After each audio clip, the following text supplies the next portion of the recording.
Hello there everybody, Sam's Trains here and welcome back to the railway.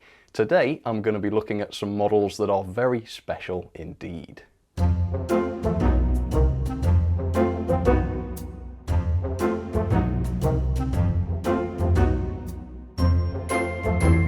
Here on this channel I have looked at a lot of Thomas & Friends models in the past, but those have all been mass produced in their thousands.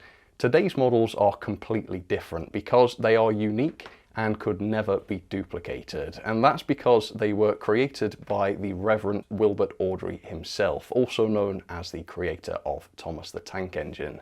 And I can't quite believe it, but here in my hands is an original Thomas model created by the Reverend himself. And this is here thanks to the kind folks at the Talyllyn Railway. So thank you very much to those for letting me borrow these models to look at, and we will be telling you more about those later on.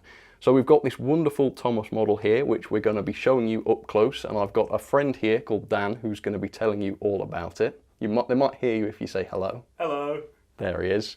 We've got Thomas. We've also got some original Annie and Clarabel coaches, which are slightly older than Thomas, but also owned by the Reverend himself.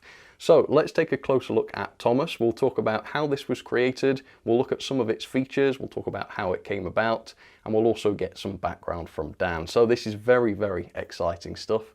Let's get started. So this is Thomas, the North Western Railway's #1. Thomas is a Billington E2 tank engine from the London, Brighton and South Coast Railway, who arrived from Sodor in 1915. No one quite understands how. His crew got on well with the local people, they both married Sodor girls, and by 1920 neither wanted to be parted from their engine or leave the island. That was when Topham Hatt found out that the LB and SC had written off Thomas as lost on war service, and so they sold him to the NWR for a nominal sum. Thomas soon found a role as station pilot at Vickerstown, the big station at the time. He was then moved to Wellsworth for a short period, before being promoted to his current position on the Farquhar branch line, where he works with Percy, Toby, Daisy and Mavis, and, of course, his two faithful coaches, Annie and Clarabel. So here it is, a wonderful original Thomas from the Reverend himself. Not the original, as you're going to tell us in just a moment, but certainly one of his Thomas models, painted by him, modified by him, made very unique by him as well. How did this Thomas come about? Well, this is the third Thomas, so there were two before it. There was a Stuart Reedpath standard tank engine, and then there was the Trianginti Thomas. This is the third one, which is Hornby Railway's E2, as you say, modified quite a bit to suit Wilbert's needs. And that's absolutely fascinating because, of course, it was the Hornby E2 that would eventually be modified by Hornby to produce the mass-produced Thomas models. Yeah. But it's crazy to me that this was done long before that by the Reverend himself, when he took this LBSC Thomas in the Umber, presumably, the 1980s model, and modified it to create his Thomas model. And it was more than just a repaint, wasn't it? Yes, it was more than just a repaint. There were quite a lot of changes he made to make it look like Thomas in the books. So the tanks, the side tanks are extended. There's been attention to the rear buffer beam and to the frames as well. If you look underneath the model, actually, he sort of re-chassis it. So the chassis block is the same, but the wheels have been replaced. And then there's pickup on all 6 of the wheels. And that makes Thomas one of the more reliable runners on Farquhar branch. Yes, that's true. I've seen this model run, and it is much more reliable by a country mile than the original E2. And the only major difference, like you say, seems to be the additional extra pickups, and also the fact that the centre wheels actually touch the track properly, unlike some of the sort of trying models.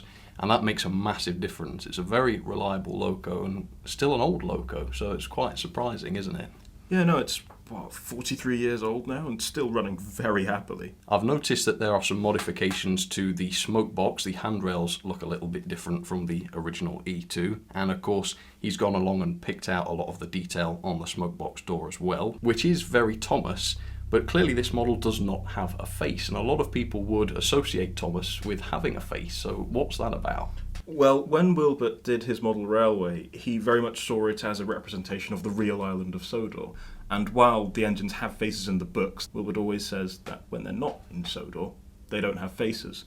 And obviously when they're out on exhibition, wherever it happens to be, they're not in Sodor.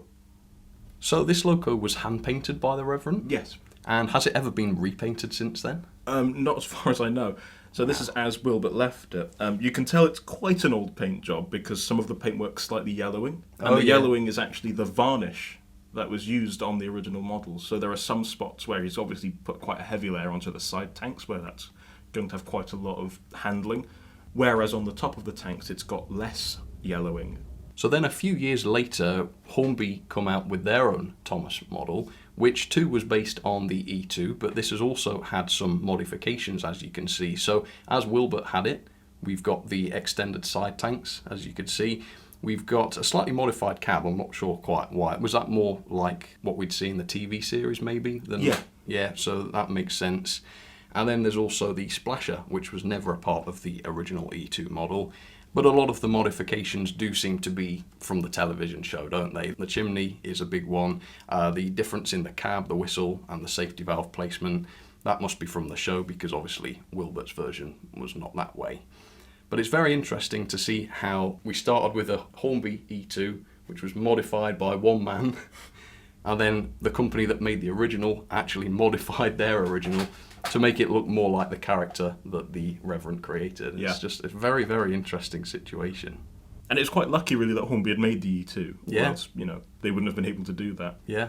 This model would never have been an E2, would it? This would have had to have been something else already available, maybe a kit build at the very best. No, you're quite right. Well, 2 years before, he'd actually modified a Trianginti into Thomas, and that was to replace the Mark I, which had been operating for some 30 years beforehand. There's a note that Wilbert writes where he says Thomas Mark II does not really resemble Thomas in the books, so he's only a spare.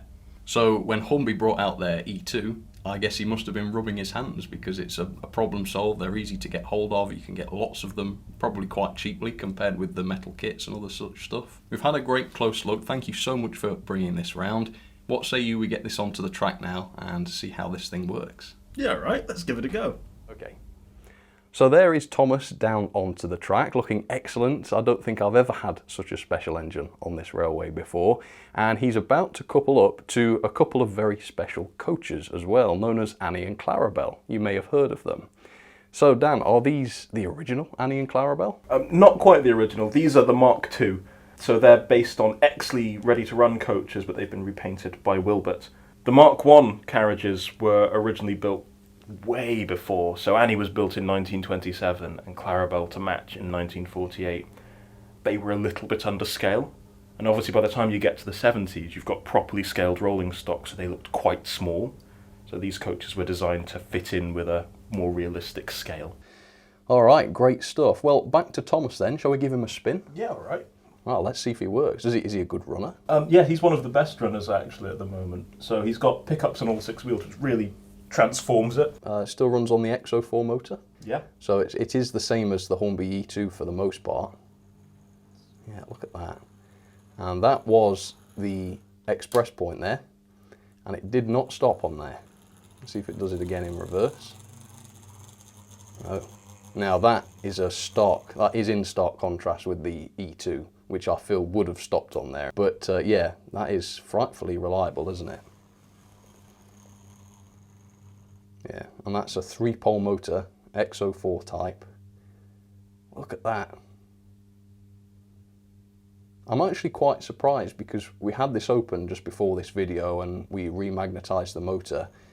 There's nothing special about the mechanism or anything. It is all original, and yet this performs so well. So I think there must be some Thomas magic going on. Right, shall we attempt a coupling? And it's quite an interesting coupling solution on here. I'm going to show that because I don't believe I ever have on this channel before. So what's the name of this? It's some Spratt and Winkle couplings. So they're auto uncouplers. You can still get them today. And they actually work on a magnet. So if you look underneath the hook, you can see a little bit of wire, which could be chain. And that goes over a magnet, pulls it down. And so when Thomas obviously trundles back, the coupling drops down and Thomas is able to pull away without the coaches. But when he's pulling forward, he pulls away quite happily. And it's also a little less ungainly, isn't it, than the sort of Hornby couplings of the time or whatnot? Yeah, it's very unintrusive and quite reliable at exhibitions when it's been set up right.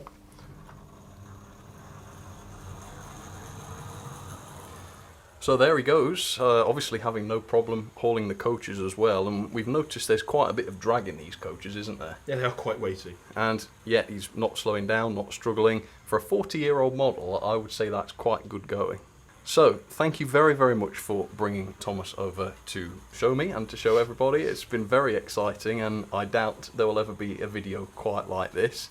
And thank you very much also to the Talyllyn Railway. Yes, Wilbert Awdry's models are looked after by the Talyllyn Railway Preservation Society, and you can actually go and see Farquhar Branch. It's usually on display in the Awdry study at the Narrow Gauge Railway Museum in Towyn.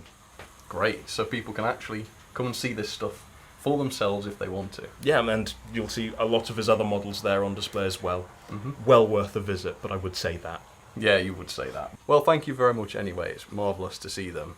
So shall we introduce Thomas to a few of his distant relatives? Yeah, that sounds great. So on the middle line, we've got a related engine. This is the Triang Ginty, which, as Dan says, is what the Reverend used for his second Thomas model. And then on the inside line, we have, of course, the E2, on which today's feature loco was based, in the LBSC Umber with a few Thomas coaches. So there you have it. That was a close look at one of the Reverend Awdry's original Thomas models. What an exciting model to look at, and what a piece of history on this very layout as well. I can hardly believe that, but very awesome it was. So thank you very much, Dan. You're very welcome. Thank you to the Talyllyn. Is that correct? That was correct. Good, excellent. I'm getting better. And if you want to see any of this stuff for yourself, you know where to go. Apparently it's a good day out, and it's one that I would like to visit at some point as well. We're talking about possibly doing a video there, so there may be more of this stuff in the future for you. But for now, thank you so much for watching. I hope you enjoyed seeing this. I certainly did. It's a review unlike any other, that's for sure. So thank you for watching, and I'll catch you on the next one. Cheers, everybody.